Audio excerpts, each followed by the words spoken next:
ಹರಪನಹಳ್ಳಿ ತಾಲೂಕಿನ ಈಶಾಪುರ ಗ್ರಾಮದಲ್ಲಿ 80 ಲಕ್ಷದ ರಸ್ತೆ ಕಾಮಗಾರಿಗೆ ಶಾಸಕಿ ಲತಾ ಮಲ್ಲಿಕಾರ್ಜುನ್ ಪೂಜೆ ಸಲ್ಲಿಸಿದ್ದಾರೆ. ಬಳಿಕ ಮಾತನಾಡಿದ ಅವರು, ತಾಲೂಕು ಎಲ್ಲ ಅಭಿವೃದ್ಧಿ ಕಾಮಗಾರಿಕೆಗಳನ್ನು ತ್ವರಿತಗತಿಯಲ್ಲಿ ಮಾಡಿ ಅಂತ ಹೇಳಿ ಗುತ್ತಿಗೆದಾರರಿಗೆ ಆದೇಶವನ್ನು ನೀಡಿದ್ದಾರೆ. 9 ತಿಂಗಳ ಅವಧಿಯಲ್ಲಿ ಕಾಮಗಾರಿಗೆ ಸಂಪೂರ್ಣ ಆಗಬೇಕಿದೆ.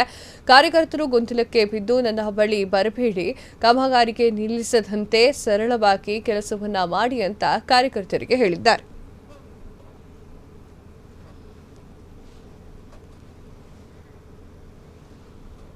ಇಲ್ಲ ಮೇಡಮ್, ಬೇಸಿಗೆಲ್ಲ ಪೂರ್ತಿ ಮಾಡ್ಬೋದು ಅಲ್ಲ. ನಿಮ್ಮ ಟೈಮ್ ಲಿಮಿಟ್ ಇರೋದೇ 9 ತಿಂಗಳು. ನೀಟಾಗಿ ಕೆಲಸ ಮಾಡಿ, ಯಾರು ತೊಂದರೆ ಕೊಡೋಕೆ ಹೋಗ್ಬೇಡ್ರಿ.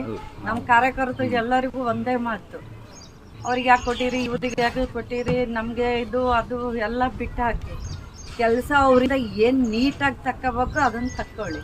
ಅದನ್ನು ಬಿಟ್ಟು ಬೇರೆ ಕಡೆಗೆ ಹೋದರೆ ನಾವು ಒಪ್ಪಲ್ಲ, ಮತ್ತು ಅವ್ರ ಕೆಲಸ ನಿಲ್ಲಿಸ್ತಾರೆ. ಕೆಲಸ ಆಗಿಲ್ಲ ಅಂತ ನನ್ನ ಹತ್ರ ಬರಬೇಡ್ರಿ, ಇದು ಮಾತ್ರ ಇದು.